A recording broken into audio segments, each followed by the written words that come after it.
Transition.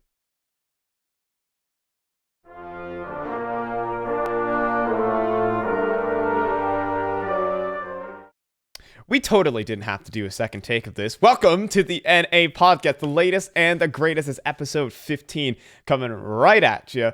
And, well, we got a new layout. So, Paladin, I mean, I've been at work for a little bit. It's still a little bit rough around the edges, but we're getting there. We're getting there. We're looking podcasty, aren't we now? Yeah.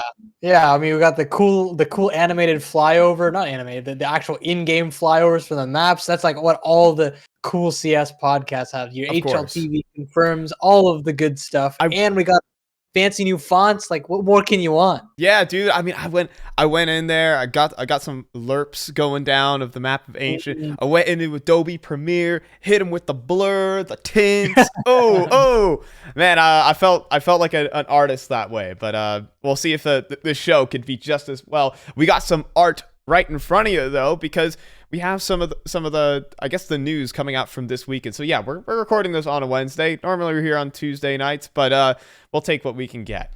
Jumping on in, we have our headliner topic here tonight, because results coming in from the Blast Fall Finals have started to surprise the community and also the major as well. Is the dynasty over? FaZe and NAVI have not won a tournament this season. They're still contender teams, let's not get that wrong, but they haven't gotten themselves any titles since the player break.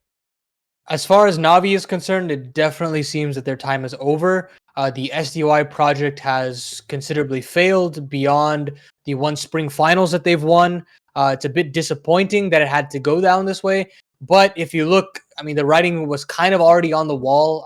SDY just didn't look to be too cut out. He didn't necessarily stand out all too much. It was a whole conversation of, oh, well, he wouldn't get in the way, but now he kind of does need to have his place in the team if he wants to stay long term. And it's not necessarily working out. They're trying NPL, but we'll talk about it in TTLG later on as to whether or not it can actually work. But as of right now, you can definitely see that NAVI is trying to go through their own rebuild phase. I mean, Blades explicitly said it himself. That's probably what's going to be happening in the coming months. And as far as FaZe is concerned, they did bomb out of the Rio Major, and they actually looked pretty good at the fall finals as well. Quite a remarked turnaround. I'm surprised that they were able to just completely 180 after such a horrendous Rio Major.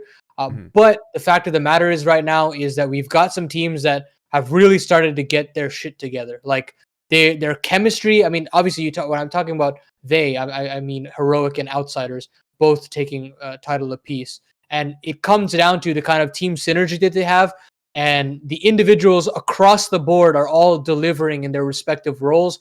And that's something that we haven't necessarily been talking about as much in Team Counter-Strike for a while now. It's been a lot of, XY player doing very well. But as of right now, it's this team-based Counter-Strike that we're seeing that is really coming out in spades. And I think both of these teams completely deserved their respective titles that they were able to get, because my God, the cohesion that they're putting on display here is just sublime. Yeah, but I mean, I want to harken back. We actually talked about this like a couple episodes ago.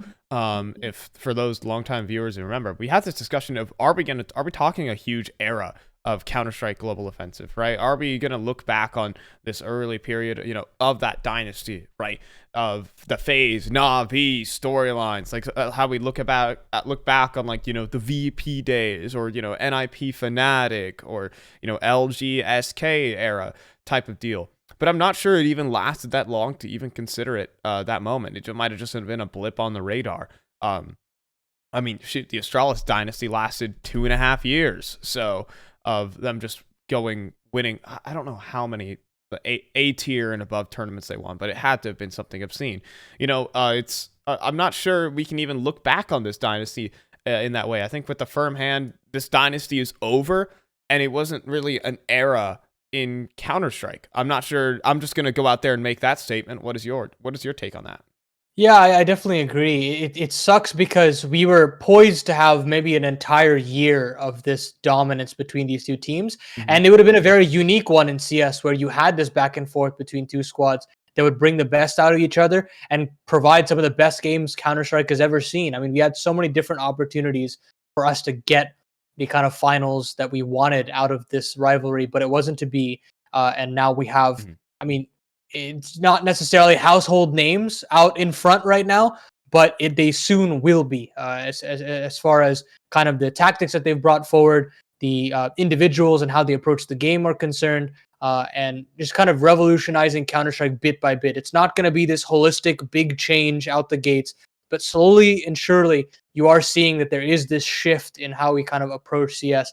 Obviously, it's only 2 tournaments, right? But the calendar is limited, and we have to start drawing narratives somewhere, and having back-to-back just surprises in both of these titles have to add some sort of, we got to kind of look at what's going on here, because 2 times that kind of makes you think that there's something awry here. Something has to be changing. And it definitely starts with Heroic, I'd like to think. Yeah. We'll go ahead and jump into this. Like, have we not taken them seriously enough? They were a finalist at the major, and then going into this event, I don't think this team was on many people's radars to actually win this event. I wasn't hearing much talk that, Heroic, clear and evident favorite. Because just when we look at Heroic here, Paladin, we see their play style is very gambly. They love throwing in, these random stacks in the 4v5, and it works for them, right? It's just their style. But if that is the gambling play style of Heroic, are we going to take them seriously, or should we have taken them seriously for this event? I will say, I mean, for a long while, Heroic was the team that performed very well online, could not shed that moniker when they headed into LAN. And now you've started to see that just in general, like, their demeanor is a lot more collectively calm. Like, there's no real nerves that you're getting from some of these players, where you would go into these big pressure environments and you'd look to a Stown, you look to a Shush, and even at Cadian was a big issue for this squad, where you would get into these quarterfinal, semifinal scenarios, and he just wouldn't perform. But you've gotten just this extra uptick in performance from all of their players, that you now look at the playbook that they're putting on the CT side, where it is a little bit more gambly. But the fact of the matter is their retakes have gotten so good. Like, it's just so good. And I mean, they've gotten proper protocols in such a way where they can gamble effectively because of players like Yabi and Shush that are put into roles where they have to puff their chest a lot and they have to get 1 or 2 kills. And if you look at kind of the playoff bracket that they were given and the difficulty in the players that they have to go up against in these head-to-head aim duels, and they're coming out on top, they're getting 1 or 2 kills, they're stalling things out for so long that their CT sides just look immaculate suddenly. The gamble stacks look so much more efficient because these island players, these island role players, are playing so well. Shush and Yabi in particular, I have to give my credit to them. And obviously, the rest of the system is working as usual. Katie and Stown and Tessas have obviously put in their numbers, but in particular, Shush and Yabi, especially in this tournament, showed that he had what it takes to kind of fit into the system at long last, because that was a sore lacking issue for this team. Yeah, I think should we have believed in Heroic prior to that? Should we have seen the signs? Oh, where are all the analysts coming at this? It's definitely out of left field, right? It's definitely out of left field. We haven't seen a lot of consistency out of Heroic in their time. Yeah. Let's be real. Consistency and Heroic are two words that don't really go together well. So as we talk about the Blast Global Final, that is going to be the topic of consistency for Heroic. Can they maintain that form? Just one shout out to Shush. If there was an MVP for the event, if we had to take the winner of the event, that would be Shush in my book. What a step up from the guy. He actually took his game to the next level. So through that tournament. Either way, let's go ahead and keep moving down the rundown as we talk about G2. Now, Thorne and Richard Lewis have had an excellent talk about the death of the Giga Chad. But G2 don't want to quite make that change just yet. They dropped X-Taz. Do they need anything more than that? I don't know, man. This team just looks so deflated. Like, post major dropout, you can just see that, I don't know, like, their motivation just like looks very lackluster, and we're getting back into the same kind of issues that we had in the iteration prior to this G2 lineup, where you would see they would have like, oh, we're going through like a situation where we're finding ourselves, we're finding our identity, and they would have kind of question marks in regard to whether or not they can win. And there are obviously rumors floating around that Kassad might be joining this roster as a head coach. It would make sense.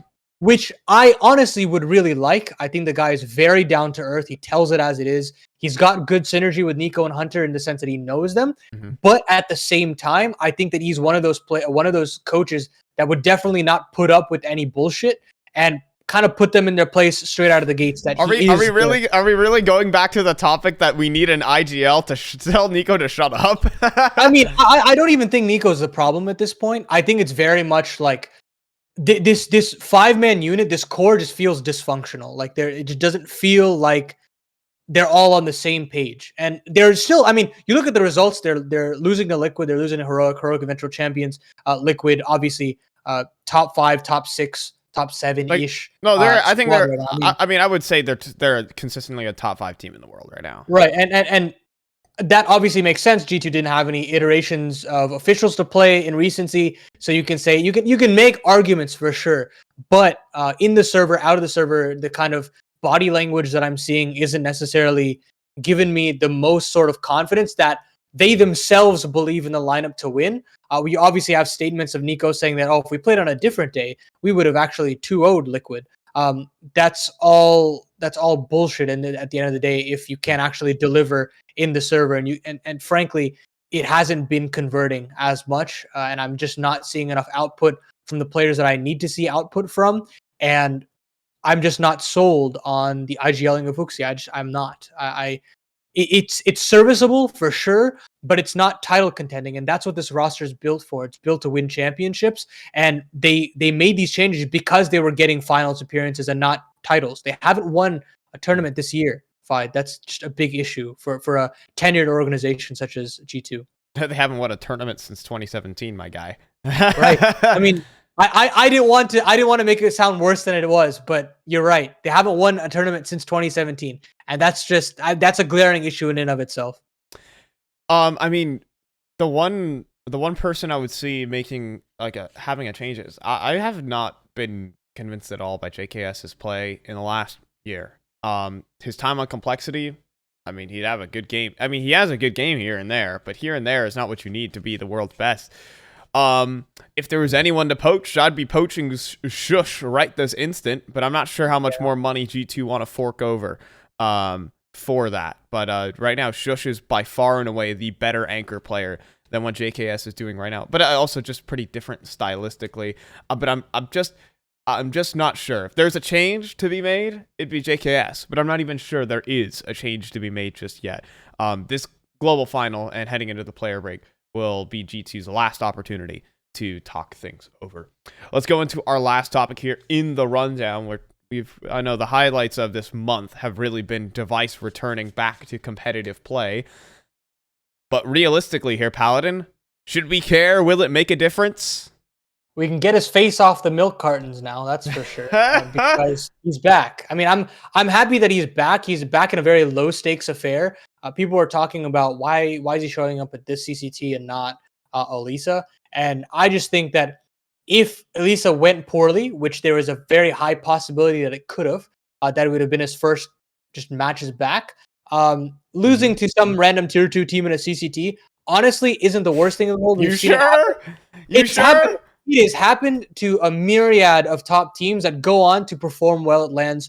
And I think of one that obviously stands out as Vitality losing to a Skade lineup and going on to win a LAN right after. Okay. So I think that it's very low stakes. You can have an excuse to kind of get out of, and it leaves Device in a very comfortable situation at home. Doesn't necessarily have to put pressure on himself to overperform, get back into the proper protocols, and then hit the ground running with blast groups that start in the following year. And at the same time, also potentially just lock in a spot for a CCT final here or there at a LAN final, and just go about your way, locking in more chances to get officials in. So it's a bit of an unorthodox opinion, but I'm going to take a little bit more of a conservative approach and say that this should be fine, at least in terms of Device optics are concerned.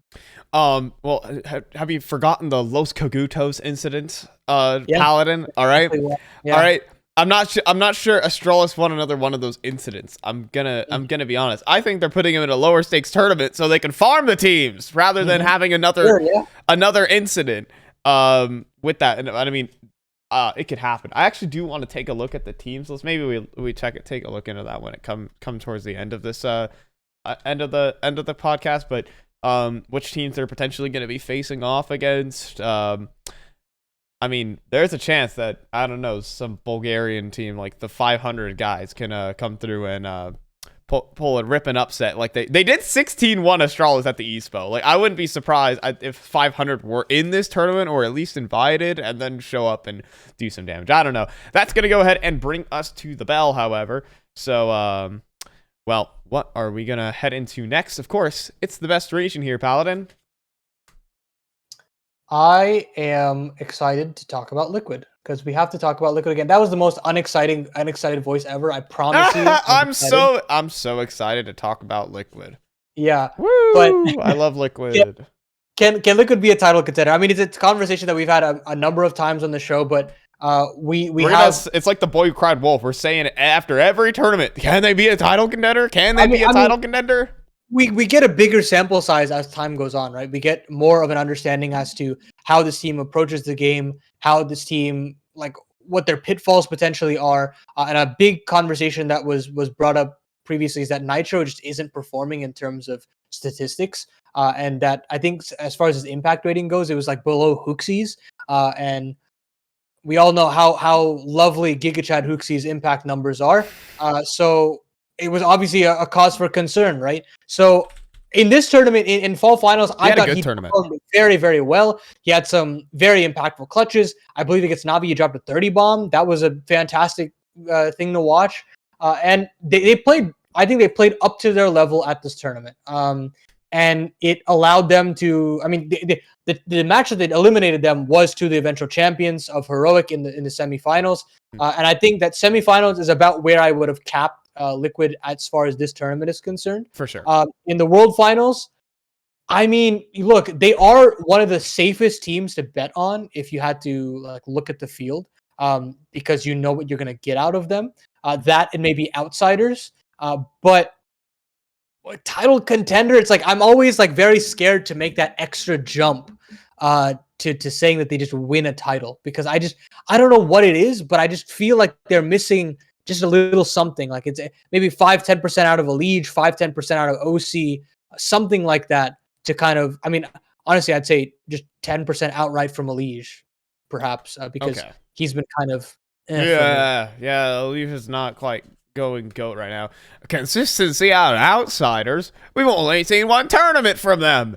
I'm saying outsiders in terms of the type of CS that we're going to get out of them. Mm-hmm. You kind of have an expectation as to what the playbook's going to be, what their map pool is going to be. I'm not necessarily saying in terms of the kind of consistency in terms of results, but I'm talking, if you have to talk about where all the forms of all these teams are right now, in terms of what CS you're going to get out of them. As far as that I'm concerned, I feel as though I can be very safe in what I'm going to get from outsiders, because I know they're going to be prepared.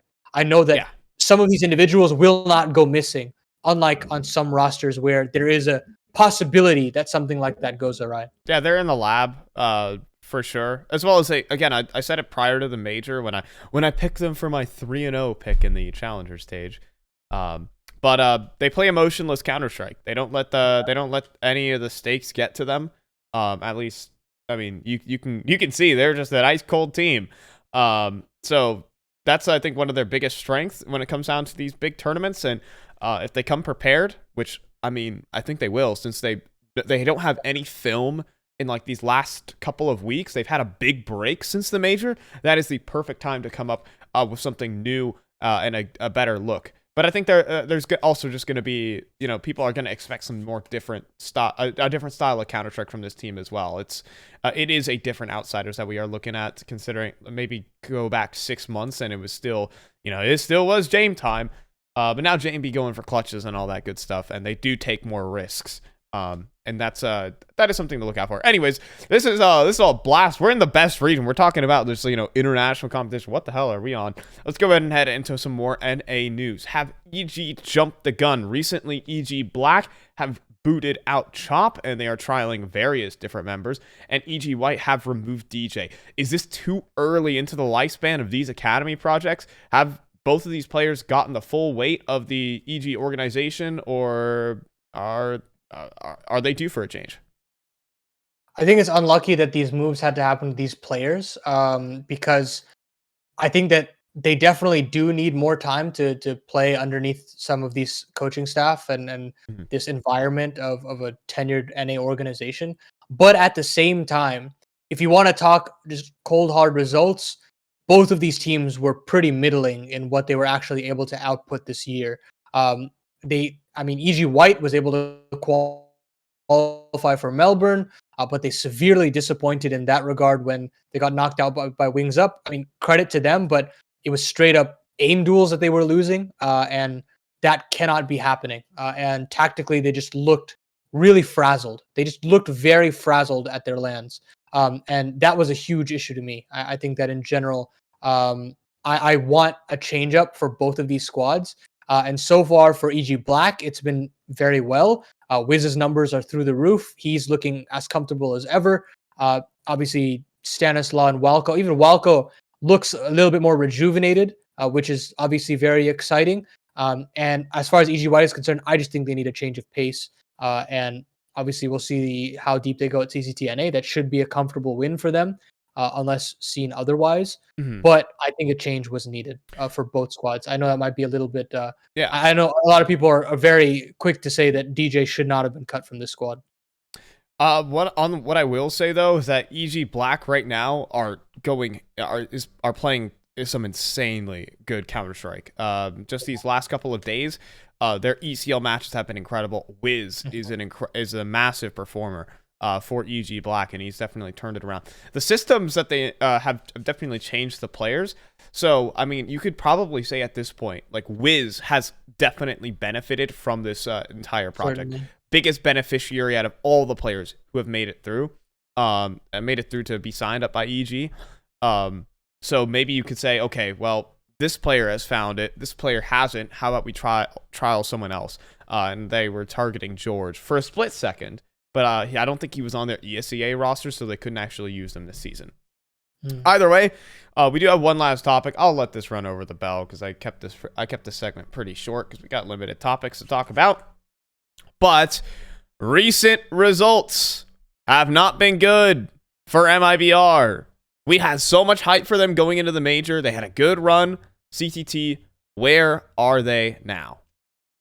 Oh, it's just so disappointing, man. I mean, Joda should not be IGLing for this squad, plain and simple. I think the best roles that he had was when he was lurking and he could just do his own thing on the other side of the map. He was a master at working the A apartments on Inferno in particular. I bring up that example a number of times because they looked very strong on Inferno when Joda didn't have to worry about IGLing and he could just leave that to Cello. And even then, I don't even think Cello was that great in IGL, but he was certainly clearing out as far as firepower is concerned. They still were at such a high level that you could kind of band-aid the problem with headshots. And I don't think that can work at this point because Joda is now taking entry roles. He is so worried about the team instead of himself. I think he should be a little bit more selfish, but that's just not possible if you don't have a consistent IGL, and it's taking a toll. There's so many T-sided rounds that they just absolutely capitulate in because they just don't know how to mid-round. Joda is not competent enough in that IGL role in specific, and it sucks.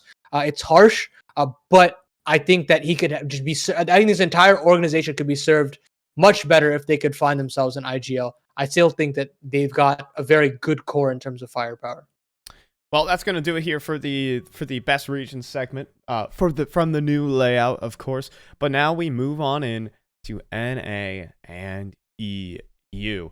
Your favorite segment, my favorite segment, and I've said this 100 times already, but I think I'm sure it's Paladin's favorite segment. So let's go ahead and jump into NA. I'm so excited, man. Let's go ahead and jump on in. We have our new layout. And first and foremost, let's go ahead and jump into our first topic. Tessas is extending his contract with Heroic. What's the good deal? Sorry, I was saluting the American flag in the background. Oh, okay. Got you. Yeah, I have to pay respect. Tessas extends a contract with Heroic. Yes, this is great. I think that he is definitely one of the most consistent players on this squad. His entries have kind of been very, very impressive as of recent. at the Rio Major, he was a driving force for them going deep in the playoffs. I have no issues with him remaining within this core. Cadian, Stown, and Tessa should be a core that stays together for as long as possible. And honestly, I'd lump Shush in there as well. But obviously, he has not been extended, I believe, yet. That Shush and Yabi are still up in the air. But EU for me for sure. Very happy with this. Yeah, I would assume that's an EU going up for Paladin. I'm also gonna go ahead and pick up the EU placard there as well. I mean, I think it generally said Tessus is. I mean, who wouldn't want Tessus right now? Is quite a big talking point right now. Is one of the biggest contributors to heroic success. Let's go ahead and jump on in. Hold on just a moment as I weasel some ways around with OBS, because OBS is doing things at the moment. Let's go ahead and plug in. Brokey wins the MVP of the Blast Fall Finals. He didn't win the event, but by far and away had the highest rating for a player with such peaks and valleys. Is this NA or EU? This is EU because it is at least good to see that some of the star players of FaZe are still alive and well. He was a driving force as to why they made the final in the first place. Incredible impact from this guy. There were so many situations where they were down and out in like various 2v4 scenarios, 2v5 such sometimes, and he would just pull a rabbit out of the hat with just marvelous AWP play. And although his form did drop off in the final, that kind of suggested to me that there would have just been a drop off in such a way that the highest rated heroic player would have gotten it. But that in and of itself, I didn't feel as though that there was a standout player from heroic that was like, oh my god, this player needs to get it. As far as statistics are concerned, obviously the eye test would suggest that maybe Shush could have gotten it, even Gabby, just with the kind of performances that they were able to put on in the more pressure-filled scenarios. So I'm just going to go with EU. I'm glad that FaZe is still showing that they have what it takes in the firepower department, and Brokey in particular. Yeah, I'm actually gonna say why am I saying this is NA? Are you an idiot? Bye. And I am actually. You got that right. But I personally think that that just I feel like someone else kind of deserves it. I feel like Brokey has, while he's individually on an incredible level right now, it's not mirroring in FaZe's team play, in my opinion. I generally think that FaZe can play better Counter-Strike, and they are resting on some of these individual laurels that they have on offer. It's what I think was Brokey having this MVP. I want to say it's gosh, there's a metaphor for it, but I can't think of it right now. But it's you can get a bit of hubris by seeing this and say, yeah, our system is working, but realistically, it is supreme individual play that is carrying this team, and that is not a mark of consistency. It's not the mark of consistency we saw from FaZe earlier on in this year. So I think, well, Brokey, yeah, he deserves his MVP, no doubt in my mind. You could definitely have some hubris here if you are FaZe when you do see these results. Sure, yeah. I mean, we can keep it moving along. I mean, yep. Now it's going to be a couple smaller tidbits here or there, but K23 do add 3 different players. They could not make it to the major. They had a very so-so RMR. I think that they definitely got a couple of scalps. Did they beat G2? I feel like they came. No, I think that there's a chance. Hold on, No, I think you're thinking of one. They did. I believe they took a scalp off of a good team. At the RMR? Oh, sorry. Yeah, they took big to 3 maps. That's what it was. And they took big to 3 maps, and oh my goodness, they took big to 3 maps. They took down Heats. I don't think it was like a crazy RMR, like wild. Yeah, but the fact of the matter is that they definitely needed like a change or two. The move of Exapower was kind of just whatever. They got in Idis Balance, which is another, I'm not going to say washed up, but a kind of like a recycled AWP player in the Russian scene, and he hasn't necessarily found that kind of consistency way back in the heyday of his Spirit times, which is kind of like, it is what it is. But you've still got a pretty decent rifling core in X5 and Raging. And Jo is actually not bad as well. Yeah. But the problem as of right now is just that I don't really know how the calling is going to go here. I mean, ever since they lost Finnegan and Nealon, it's been kind of like I don't really know where they turn towards. So I'm going to go with NA just in terms of overall. I don't think that they have, one, enough firepower to kind of go over the top, and two, I also think their calling is kind of whatever now. Yeah, in my opinion, I'll leave it to like an EU move. I think there'll be a mild improvement, a team that can deal damage in these tier 2 tournaments, but I don't see them really pressing the issue against some of the top teams and say like a couple close qualifiers. This team could show up at a challenger event, I don't know, but there's so much CIS competition these days. It will be a tough one for sure. Moving on. OG and TL make the world final. There are definitely some hot takes about this one. What about you, Paladin? NA or EU? NA, man. I hate this whole like coming first for 2 blast groups and you make the world final off of points. I think it's just ridiculous. It just doesn't make any sense to me. And I think the main issue that I was having is that like you look at the point distribution for like third party events and it's like piss poor. Like second at a major is like 200 points, just only like barely above coming first in a group stage for a blast. So cool, OG's here. I mean, I would have liked maybe somebody else. Hopefully they just pick Anubis in their BO3s and then it's fine. And we get something exciting. I think that's the only way they win. They just have to cheese people, dude. Yeah. Yeah, also, we'll talk about it later about Anubis being in the map pool, but are people just going to are the underdog just going to use it to cheese people? I don't know. Personally, I would think FaZe Clan would be one of the first people to pick up Anubis. They were one of the first people to really experiment with Ancient. I'd be surprised. I mean, people are going to wield it against them to try, as well as since they're probably one of their best maps, Dust 2 is out of the pool. First things are, of course, I'm 100% fucking sure this is an NA move. What is this team doing, dude? What is it, this team? Why are they here, dude? I understand. Apparently, like winning blast groups is like more important than a major. I'm sure it is. But that's one of the worst things that's about this. We have one more topic. Oh yeah. This is a good one. Ha! cceptable joining Nemiga. NA or EU, Paladin? Dude, Nemiga is the most mid organization since their old Bulgarian days, or sorry, Belarusian. Belarusian. Yes, Belarusian. That's the word I was looking. You got Belchanok on this team who is okay. You got Lear on this team who's okay, and they don't even have a confirmed 5 at this point. And now you've got an AWP Mitzi Power, dude. Mitzi Power. Yeah, I'm just gonna go with NA here. I think it's cceptable's time to hang up the mice. I don't think there's space anymore in the CIS scene. I think there's many more competent AWP players out there. I'm sure you could find one in FPL, man. Oh, I've hated cceptable's opping style ever since I started watching him, man. He's extremely passive, extremely baity op style. He's like Jame, but more Jame than Jame, almost. Mm-hmm.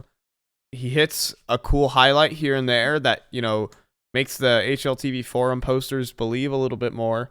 But other than that, he just does not accomplish what his team needs him to do. That's an NA move for me. All right, that does it for this segment. We'll head through the looking glass to close down the show, because we have the world final coming up in just a week, 10 days, something of that sort. 14 days from now. 14 days. I can't count, so I don't know how many that really is. But oh no, I can't either. HLTV told me. Oh, so, okay, they put funny number there. Yeah. All right, let's jump into it. Yeah, I mean, we got to talk about Outsiders and Heroic finally having to defend their titles now. I'd like to think that Heroic's bracket was a very legit one. They beat the best teams in the competition to get there, and I think they played against a a FaZe that was definitely out to play. But as far as the outsiders is concerned, the biggest talking point about them is that, is it a fluke major? What defines a fluke? Did they beat the best teams to get there? No, they didn't. So where can we really stack up outsiders in the top 10, top 5 conversation? And they're going to be dealt a very difficult hand out the gates. They're going to be playing the best teams in the world, your FaZes, your NAVIs, your Heroics, your Liquids, Vitalities, G2. All of these teams have some sort of threat level that outsiders, should they win the title here, would definitely cement themselves as one of the best teams in the world, if not the best. And it comes down to kind of what they provide here. If not, then it's going to be another one of those situations where, hey, they were good form on the day of the Rio Major. They performed against the teams that were good enough, that they were good enough to face them, and they played everyone that was ahead of them, and they got the job done. But I think this is kind of where we get to start that narrative of either direction, of whether or not we say outsiders is a consistent top 5 team, top 3 team, or do we say they drop out of top 5, they hover around that top 10 mark? Oh boy, the CIS fluke storyline may continue here. I talked about how they play like emotionless Counter-Strike. I mean, this will be the true testing point. This is like the real deal moment. And I guess the same would go for Heroic. Heroic, again, I talked about how they play just a gambly style, and if the gamble pays off, they win the event. And if it doesn't, well, you know, they perform mediocre. Okay, I thought we were frozen there for a moment. Paladin, you were just like a statue for a moment. Yeah, sorry, I like zoned out. You have to 3 seconds. you have to move around here, Paladin, or else I'm panicking as the producer. But I've already gotten comments on me being a JPEG in some of my podcasts, so I do definitely understand it.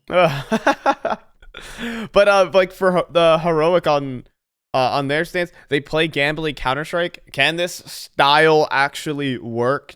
Are they like breaking the meta in terms of the way they play Counter-Strike? I don't know. And that's the big a massive talking point going into this tournament is Heroic and their gambly style, and will it pay off? So I mean, we'll be shouting fluke if they don't take this event, or if they don't do well.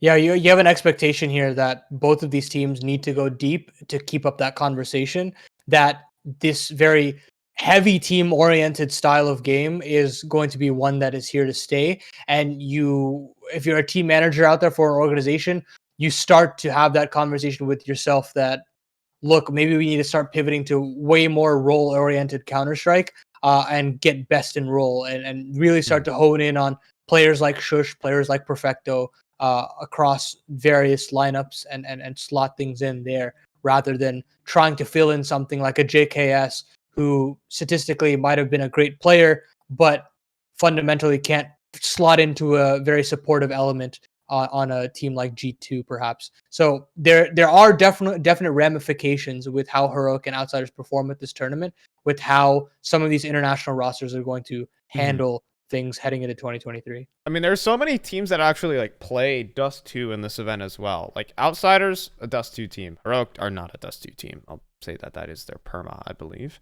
But like you have FaZe, NAVI. I wouldn't call Liquid a Dust 2 team, though it is in their pool. I guess Vitality love Dust 2. Yeah. G2 are like Dust 2. Second, I think it's like second in their pool. It's like they're second in their pool. OG like Dust 2. Yeah, this is going to be a really big shakeup for all these teams' map pools. I mean, you know what? I've just talked about it. I'm going to jump some topics here and go for this. Is this a good or a bad thing for a tournament to just some TOs have waited a couple months? I believe how long was it until like the first tier 1 ancient official was played? I believe it was just in Pro League. Yeah, it took a while. It took like a couple months, I think. I think it was like a month or like a month and a half before it actually received like tier 1 competitive play. This is 3 weeks after it's in the pool. It's a worry for sure. But I'm very curious to see how this actually plays out, because there could be a game of chicken between a lot of these rosters that love playing Dust 2, that want to ban it in the second rotation or try to float it in the second rotation, because I'm not thinking that any team here, other than really OG, as I alluded to earlier, would take the risk of picking Anubis.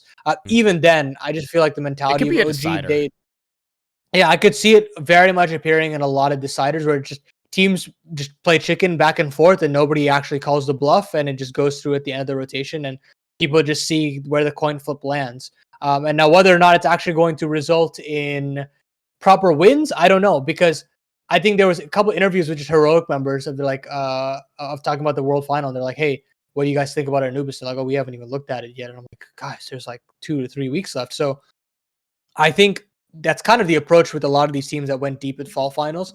That I think the approach to Anubis is going to be very minimal, and hence the vetoes are going to reflect it as such, where we Yeah. have those second phases, and maybe it ekes it out. I think we're definitely going to see the map for sure, but I don't know if it's going to be all the way in like the playoffs of the world final. I'm not really sure if anybody's going to have the goal to do it then. Sorry, light bulbs going off of my head here. Since outsiders have literally had a month to prep for this event, I mean, They could definitely do it too, yeah. dude, and that if you pick this map and you are just like dangerously confident in it, everyone's gonna have to ban it against you, which is really tough. But of course, I think outsiders. What is? Let me actually look at their map pool really quickly. Outsiders permaban is nuke, I believe. Okay. So of all the teams that could get by not practicing Anubis, it's heroic because they can just continue their permaban no problem.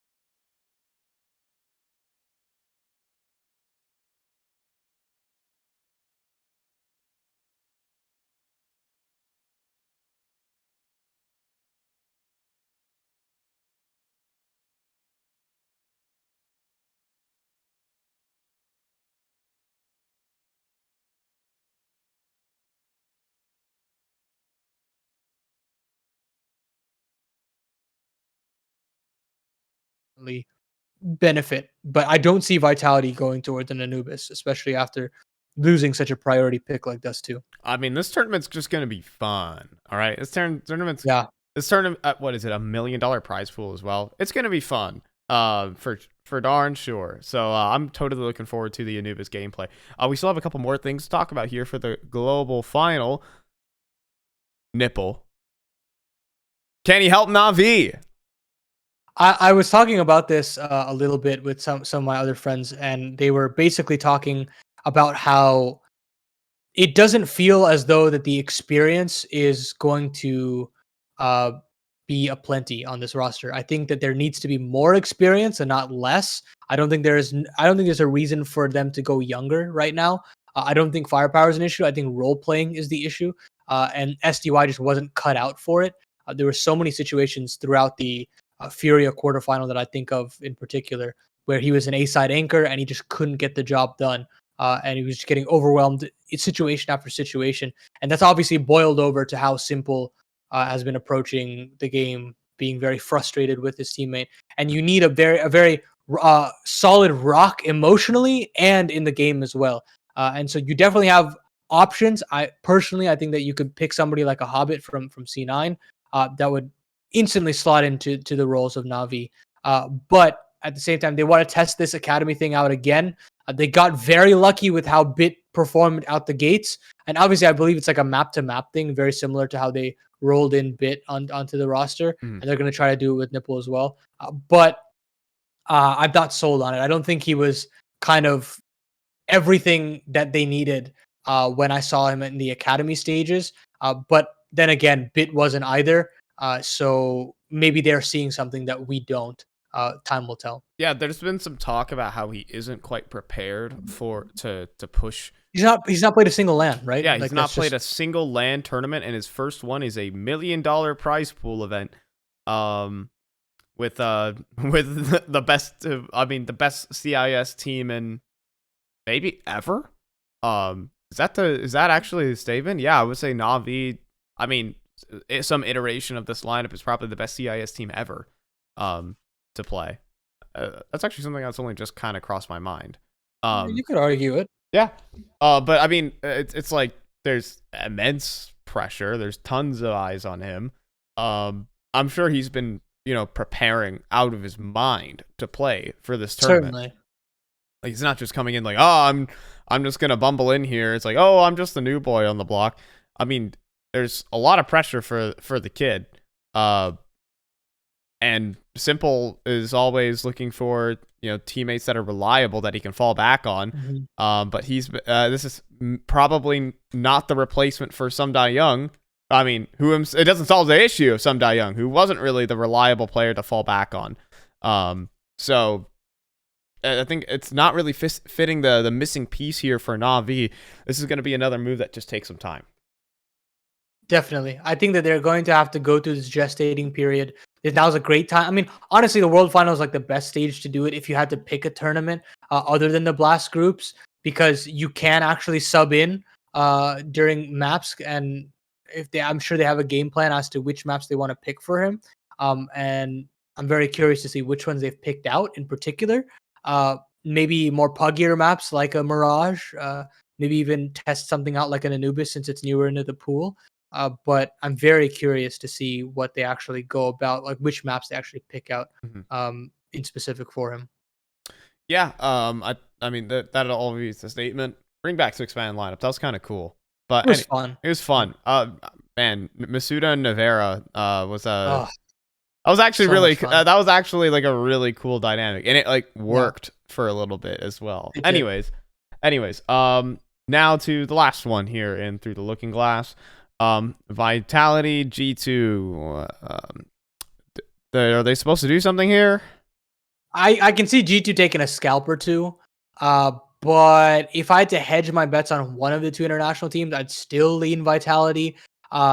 Yeah, sure, their legend stage was pretty. They lost to Mouse. They lost to Navi in double overtime, or actually triple overtime, and they lost to Ent in a 2-0 fashion.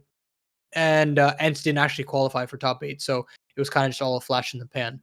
But at the same time, their challenger stages look pretty comfortable, and they still want APL. I'm going to just hold on to that momentum for dear life, and say that they'll do something here, anything. I definitely think they'll have a game plan because they've had quite a bit of time. They've had all of November to prepare for this, really.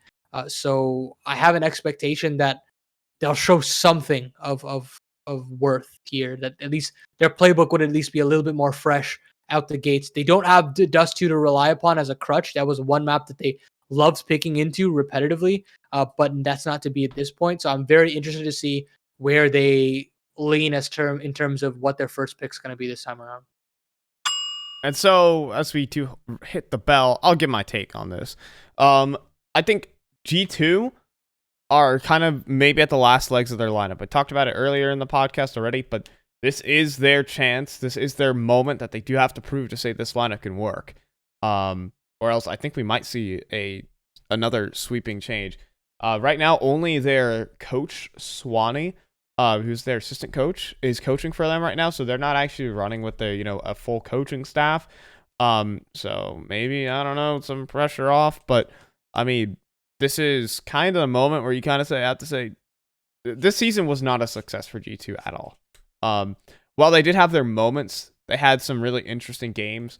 We almost believed in them for just a little bit after the Blastfall groups and going into parts of Pro League as well. After that 5-0 group stage run that we saw, it just hasn't materialized into anything that is a title contender team. And this is their moment to do it.